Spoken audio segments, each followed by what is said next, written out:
दोस्तों बात जब शेयर बाज़ार की आती है तो हम में से बहुत लोग डर जाते हैं क्योंकि हमें शेयर बाज़ार की नॉलेज नहीं होती है। हमें नहीं पता होता है कि कौन सी कंपनी अच्छी है और कौन सी कंपनी ख़राब है। और बिना जानकारी के अपने मेहनत के पैसों को दांव पर लगाना बेवकूफ़ी करने जैसा है। दोस्तों भारतीय शेयर बाज़ार में 5,000 से भी ज़्यादा कंपनी लिस्टेड हैं। तो इन 5,000 कंपनी में से हम अपने लिए कैसे बेस्ट कंपनी चुनें, इस वीडियो के अंत तक आप अच्छी तरह जान जाओगे और अपने लिए खुद से अच्छी कंपनी के शेयर चुन सकोगे। तो नमस्कार दोस्तों, स्वागत है आपका अपने YouTube चैनल मनी इन्वेस्ट में। और हाँ दोस्तों, आपने अभी तक इस चैनल को सब्सक्राइब नहीं किया है तो सब्सक्राइब जरूर कर लें और बगल में बने हुए बेल आइकन को भी प्रेस कर लें, जिससे कि आपको अगली वीडियो की नोटिफिकेशन मिलती रहे। तो चलिए शुरू करते हैं आज की वीडियो। सबसे पहले दोस्तों हम देखते हैं कि शेयर हम कैसे सेलेक्ट करें। एक्चुअल में हमें करना क्या होता है, सबसे पहले हमें किसी भी कंपनी की स्टडी करनी होती है, उसके बाद उस कंपनी पे प्रैक्टिस करनी होती है और उसके बाद हमें एक्शन लेना होता है। लेकिन हम करते क्या हैं, सबसे पहले एक्शन करते हैं। सबसे पहले किसी ने बताया फलाना कंपनी का शेयर ले लें, हम तुरंत ले लेते हैं। नो प्रैक्टिस, कोई प्रैक्टिस नहीं करते हैं। प्रैक्टिस कौन करेगा? प्रैक्टिस करना तो बहुत ज़्यादा बोरिंग चीज़ है। और जब हमारा पैसा डूब जाता है तो हम क्या कहते हैं, बेकार है, शेयर बाज़ार तो जुआ है, शेयर बाज़ार तो सट्टा है, इसमें जाना नहीं, शेयर बाज़ार में तो सारे पैसे, लोगों के पैसे लुट जाते हैं। और ऐसे ही बहुत सारी बातें हम अपने दोस्तों और रिश्तेदारों को बताते हैं और शेयर बाज़ार की बुराई करते हैं। लेकिन एक्चुअल में हमें ऐसा नहीं करना होता है। हमें सबसे पहले स्टडी करनी होती है कि कौन सी कंपनी हम इन्वेस्ट करने जा रहे हैं, क्या वो कंपनी अच्छी है। फिर उसके बाद हमें प्रैक्टिस करनी पड़ती है। आप पेपर प्रैक्टिस कर सकते हैं कुछ दिन के लिए। आप पेपर पर लिख के रखिए कि हाँ भाई मैंने ये कंपनी ली है और इस प्राइस पे ली है। फिर कुछ दिन बाद चेक करिए वो प्राइस आगे बढ़ा है वहाँ से आगे, या फिर वो माइनस में गया, आपकी एक्सपेक्टेशन पे खरा उतरा है या नहीं उतरा है। उसके बाद हमें एक्शन लेना होता है। तो जब हम परफेक्ट हो जाते हैं तो उसके बाद ही हम एक्शन लेते हैं। लेकिन हम यहाँ पे उल्टा काम करते हैं, जो कि हमें नहीं करना चाहिए। शेयर खरीदने के लिए हमें सबसे ज़रूरी दो चीज़ें होती हैं। एक तो होता है टेक्निकल्स और वो एक होता है कंपनी का फंडामेंटल्स। तो सबसे पहले हम टेक्निकल्स की बात करते हैं। टेक्निकल्स में आता है प्राइस एक्शन, आता है शेयर का ट्रेंड, आता है ग्लोबल न्यूज़ आती हैं, या फिर कंट्री की भी न्यूज़ हो गई वो सब आती हैं, बजट आता है। तो ये सब किसी भी शेयर्स पे, उसके प्राइस पे, उसके ट्रेंड पे असर डालते हैं। टेक्निकल्स ज़्यादातर ट्रेडर लोगों के लिए होता है। वो ट्रेडर लोग ही होते हैं जो सबसे ज़्यादा टेक्निकल्स का यूज़ करते हैं, क्योंकि टेक्निकल्स की वजह से ही उतार चढ़ाव आते हैं और वो सबको पढ़ के ही ज़्यादातर ट्रेडर्स लोग ट्रेडिंग करते हैं और अपना प्रॉफिट बनाते हैं। बहुत सारे लोग लॉस भी करते हैं।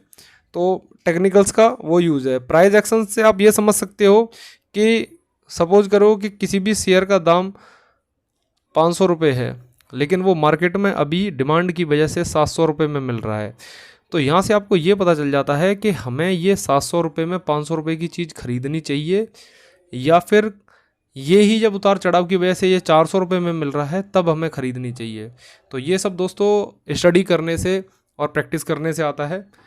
ट्रेंड होता है किसी भी शेयर का कि मान लो आप ट्रेंड में रहता है, वो शेयर चढ़ रहा है ऊपर नीचे जाते जाते, लेकिन उसी का ट्रेंड आता है जब उसमें बिकवाली होती है तो फिर वो नीचे की तरफ आता है। तो ये ट्रेंड भी समझना होता है हमें। अगर हम टेक्निकल्स की बात करें, ग्लोबल न्यूज़ हो गई और अपनी कंट्री की भी न्यूज़ हो गई, बजट हो गया, तो ये सब इस पर असर डालते हैं। और दोस्तों बात करें हम अगर फंडामेंटल्स की, तो फंडामेंटल्स में सबसे पहले हमें किसी भी कंपनी को चुनते समय ये देखना होता है कि हमारी कंट्री की इकोनॉमी क्या चल रही है।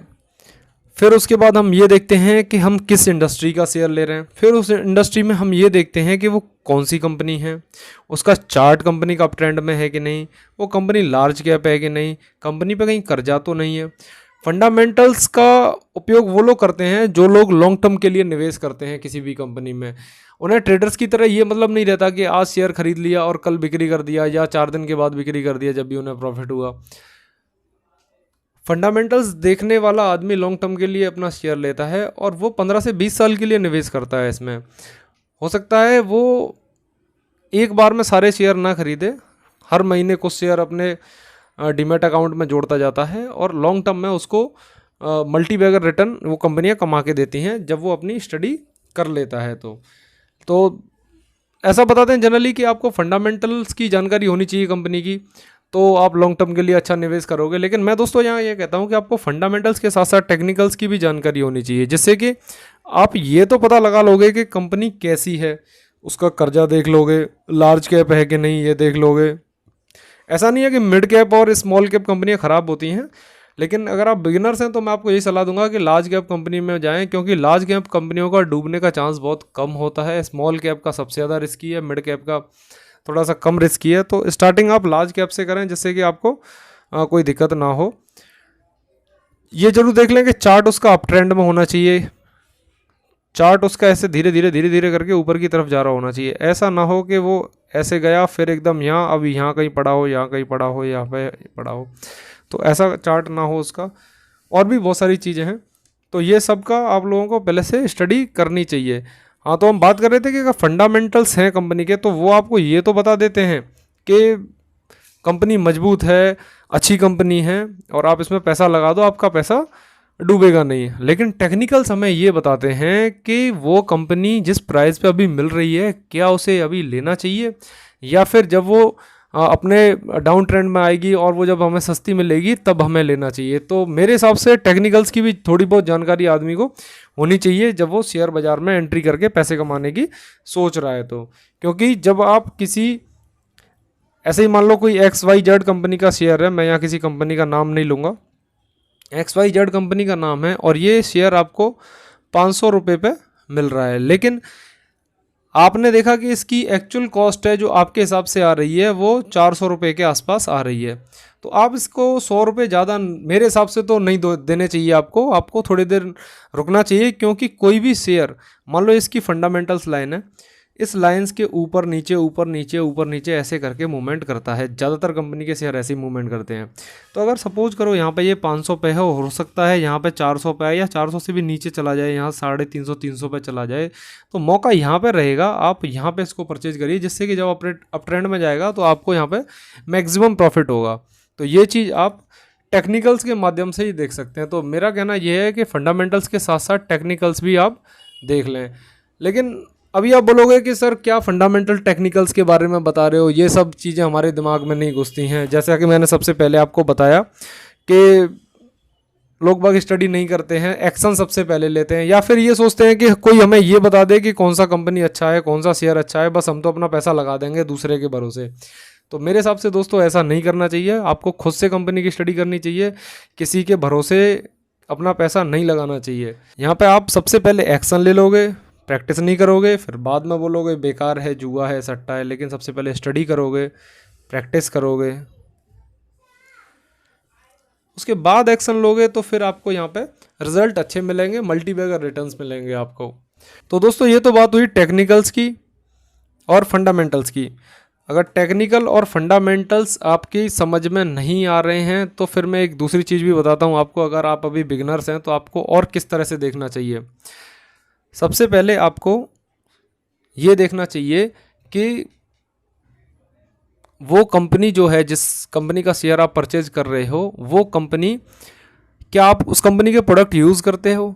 क्या आपको लगता है वो कंपनी आगे 20 साल के लिए चल पाएगी? क्योंकि ऐसा ना हो कि आज आपने किसी कंपनी में पैसा लगा दिया और अगले 20 साल तक या 10 साल तक वो कंपनी चले ही ना, और आपने 10 साल तक धीरे धीरे करके उसमें बहुत सारा पैसा अपना जोड़ रखा है, और पता चला 10 साल बाद वो कंपनी बैंकरप्ट हो गई या दिवालिया हो गई और उसका शेयर का प्राइस एकदम जीरो हो गया, या फिर 10-20 रुपये रह गया। मान लो 1000 रुपये पे या 2000 रुपये पे आपने शेयर खरीद के आपने एक्यूमुलेट करे थे और वो नीचे आके जीरो हो गया, जैसे कि अभी यस बैंक में हुआ था। यस बैंक का शेयर एकदम ऊपर तक गया, और यहाँ तक जाने के बाद जब उनका पता चला कि हाँ भाई इनकी बैलेंस शीट में कुछ गड़बड़ी है, इन्होंने कुछ छुपाया है, तो एकदम से ये प्राइस नीचे आया, बिकवाली हुई, और आज वो शेयर 12-13 रुपये पे, 13 या 14 रुपये पे समथिंग पड़ा है।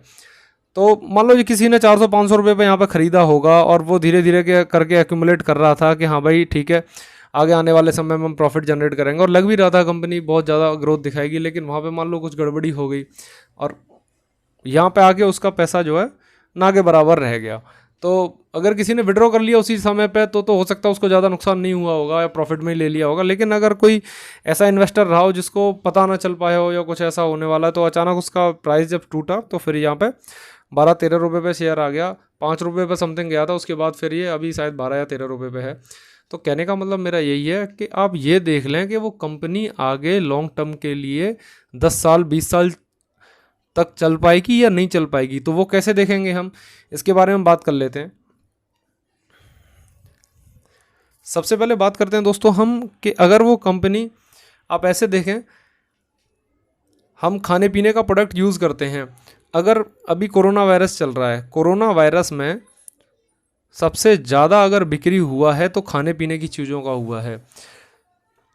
FMCG सेक्टर बोलते हैं, अगर इसमें शेयर मार्केट में बात करोगे तो FMCG सेक्टर का सबसे ज़्यादा ग्रोथ हुआ है। कारण लोगों ने अपने घर पर राशन भर के रख लिया था जब कोरोना शुरू हुआ था, और अभी जब सेकंड वेव आई तब भी सेम काम लोगों ने लगभग किया है। दूसरा बात करो फार्मा का। फार्मा का लोग दवाई लेना बंद नहीं करेंगे, और अभी कोविड के टाइम पे देखिए आप, फार्मा के शेयर जितने भी हैं मैक्सिमम अप ट्रेंड में हैं, और बहुत सारा लोगों के पैसे को 2 गुना 3 गुना 4 गुना भी कर दिया है उन्होंने। तो अब ये सोचिए कि 20 साल बाद क्या फार्मा कंपनी बंद हो जाएंगी, क्या लोग दवाई खाना बंद कर देंगे, क्या FMCG कंपनी बंद हो जाएंगी, लोग खाना पीना बंद कर देंगे, क्या IT कंपनी बंद हो जाएंगी? क्योंकि धीरे धीरे हमारा जो आगे का युग आ रहा है, डिजिटल युग आ रहा है, तो IT कंपनियों को प्रॉफिट होना ही है, क्योंकि उनको सॉफ्टवेयर बनाना और दूसरी चीज़ें बनाने के ऑर्डर्स मिलते रहेंगे और वो चलते रहेंगे। तो क्या ये कंपनी बंद हो जाएंगी? अगर इस तरह से आप सोच के और उस सेक्टर का बेस्ट 1 से 2 शेयर पिक कर लेते हो, और ऐसे ही 2-4 सेक्टरों के आप बेस्ट शेयर पिक करके आगे बढ़ते जाते हो और उन शेयरों को एक्यूमुलेट करते हो, तो मैं दोस्तों बताता हूँ आपको 15 से 20 साल में आप मल्टी बैगर रिटर्न बनाएंगे। मैं यहाँ किसी कंपनी के शेयर्स का नाम भी लेके बता सकता हूँ आपको, लेकिन मैं आपको टिप देना नहीं चाहता, और ना ही मैं आपको डिपेंडेंट बनाना चाहता हूँ कि हाँ मैं आपको फलाना शेयर बता दूँ कि XYZ शेयर बहुत अच्छा है FMCG का, आप उसको ले लीजिए। तो मैं ये काम नहीं चाहता हूं दोस्तों। इसके लिए आप अपनी तरफ से थोड़ी सी खुद से स्टडी करिए। आप खुद से जब तक स्टडी नहीं करेंगे तो आपको भरोसा नहीं आएगा कि हाँ फलाना कंपनी का शेयर अच्छा है कि नहीं। स्टडी में क्या करना है वो मैं आपको बता देता हूं कि आपको किसी भी कंपनी में देखना क्या होता है। अगर आपने ये सीख लिया कि मेरे को इस कंपनी में ये देखना है और ये देखने से ये कंपनी की बैलेंस शीट बहुत अच्छी लग रही है, तो आप उसमें इन्वेस्ट कर सकते हैं। तो किसी भी कंपनी में इन्वेस्ट करने से पहले उसकी बैलेंस शीट को आप चेक करिए, और बैलेंस शीट में आप क्या क्या चेक करेंगे वो मैं आपको बता देता हूँ। तो दोस्तों किसी भी कंपनी में इन्वेस्ट करने से पहले हमें ये चीज़ें देख लेनी चाहिए कि कंपनी का रेवेन्यू कितना है। रेवेन्यू से हमें ये पता लगा लेना चाहिए कि ये कंपनी लार्ज कैप है, मिड कैप है या फिर स्मॉल कैप है। तो मैं आपको सलाह दूंगा दोस्तों अभी लार्ज कैप में ही जाइए सबसे पहले आप, क्योंकि लार्ज कैप ज़्यादा सेफ़ है। दूसरा ये भी देख लें आप कि कंपनी के ऊपर कर्जा तो नहीं है। कंपनी के ऊपर में जीरो डेप्ट रहना चाहिए, क्योंकि कर्जा जिस कंपनी के पास में नहीं रहता उसको एक एडवांटेज रहता है कि कल को मान लो कोई ऐसी कंडीशन आ जाती है जैसे कभी कोरोना वायरस की आई, कंपनी का सेल्स नहीं चल पा रहा है या फिर उसको इनकम नहीं हो पा रही है, तो उस समय पे वो कंपनी सर्वाइव कर जाएगी। लेकिन छोटी कंपनियाँ वो सर्वाइव नहीं कर पाती और कर्जे के डूब में दब के रह जाती हैं, जिससे कंपनियाँ बंद भी हो जाती हैं। दूसरा ये देख लिया जाए कि प्रमोटर की होल्डिंग जो है वो सेबी का रूल है कि 75% तक प्रमोटर की होल्डिंग रहनी चाहिए। लेकिन आप ये देख लें कि हाँ 60% से ऊपर प्रमोटर की होल्डिंग है तो कंपनी अच्छी है। ये भी देख लें कि प्रमोटरों ने अपनी होल्डिंग को कहीं गिरवी तो नहीं रखा है, क्योंकि गिरवी रखना भी एक तरह का प्लेस करना भी एक तरह का कर्जा ही है। या कंपनी के प्रमोटर अपनी कंपनी को छोड़ के भाग तो नहीं रहे, तो वो सब भी देख लें। अच्छा, अगली चीज़ ये देख लें कि वो सेक्टर का लीडर हो। अभी जैसे मैंने FMCG की बात करी, तो FMCG में अगर सेक्टर लीडर की बात करें तो जैसे HUL है, हिंदुस्तान यूनिलीवर। लेकिन मैं यहाँ पे कोई रिकमेंडेशन नहीं दे रहा हूँ आपके कल को जाओ के आप हिंदुस्तान यूनिलीवर का शेयर्स खरीद लें, और मैं ये भी नहीं कह रहा हूँ कि कंपनी ख़राब है। आप अपनी खुद से स्टडी करें या फिर अपने फाइनेंशियल एडवाइज़र से सलाह लेने के बाद ही आप इसमें जाएं। HUL है, टाटा कंज्यूमर है, तो ये सब कंपनियाँ हैं, निफ्टी 50 का भी पार्ट है ये, और सेक्टर की लीडर भी हैं। जैसे IT कंपनी की बात करें तो IT में TCS है, इन्फोसिस है, और भी बहुत सारी कंपनियां हैं, SCL टेक है, कंपनियां हैं। तो कहने का मतलब ये है मेरा, ये सब कंपनियां जो मैं बता रहा हूँ आपको ये तो स्टडी पर्पस से बता रहा हूँ। तो आप अपनी स्टडी इन सब कंपनियों में करिए कि सेक्टर का लीडर हैं, ये सेक्टर की लीडर हैं। तो इन सब कंपनियों में आप ये देख लें कि इन कंपनियों के पास में डेट तो नहीं है, प्रमोटर होल्डिंग कैसी है, कैश एंड कैश इक्विवेलेंट कैसा है, इनका कैश है कि नहीं कंपनियों के पास में, मुश्किल टाइम में सर्वाइव कर पाएंगे कि नहीं, सेक्टर की लीडर हैं कि नहीं, और इन कंपनियों का चार्ट अप ट्रेंड में है कि नहीं। क्योंकि कोई भी कंपनी रहती है उसका चार्ट अप ट्रेंड में ही रहना चाहिए। सबसे पहले तो आप ये देख लें, और सबसे बड़ी चीज़ एक ये देख लें कि वो कंपनी निफ्टी 50 का पार्ट रहना चाहिए, क्योंकि निफ्टी 50 का जो पार्ट रहेगी कंपनी, उसका डिफ़ॉल्ट करने का चांस बहुत कम रहता है, ना के बराबर रहता है। क्योंकि निफ्टी 50 को सरकार हर 6 महीने में रीबैलेंस करती है, तो सरकार उसमें अच्छी कंपनियों को ही डालती है। तो निफ्टी 50 का जो पार्ट हो ऐसी कंपनियों को ही आप देखें। तो ये एक तरीका है, आप इस तरीके से आप अच्छी कंपनियों को देख सकते हैं। फिर उस कंपनियों में जब कंपनी आप छांट लेते हैं उसके फंडामेंटल्स को चेक करें। फंडामेंटल्स को चेक करने के बाद में उसके बाद में आप उसमें टेक्निकल्स को चेक करें कि हाँ, मैंने कंपनी तो छांट ली, घोड़ा तो सेलेक्ट कर लिया मैंने कि इस पर बैठ के मेरे को 10 साल 20 साल चलना है, उस घोड़े को मैं सही कीमत पे खरीद रहा हूँ कि नहीं, इसलिए आप टेक्निकल्स को भी चेक करें। और उसको जब अभी जैसे कोरोना वायरस हुआ था तो बहुत सारी अच्छी अच्छी कंपनियां नीचे के दामों में मिल रही थी, उस समय पे आप उसमें अपना पैसा लगा के छोड़ें और हर महीने एक्यूमुलेट करते रहें। अगर आपके पास में वन टाइम पैसा लगाने के लिए नहीं है तो आप धीरे धीरे करके 1 शेयर 2 शेयर ही उसमें लेते रहें, लेकिन लेते रहें जिससे कि आपकी वेल्थ आगे बनती रहे। तो आप धीरे धीरे करके एक्यूमुलेट करते रहिए, 10-20 साल में आप यहाँ से मल्टी बैगर रिटर्न कमा सकते हैं। तो इस वीडियो में दोस्तों इतना ही। आपने इस चैनल को अभी तक सब्सक्राइब नहीं किया है तो सब्सक्राइब करके अपना प्यार जरूर दिखाएं।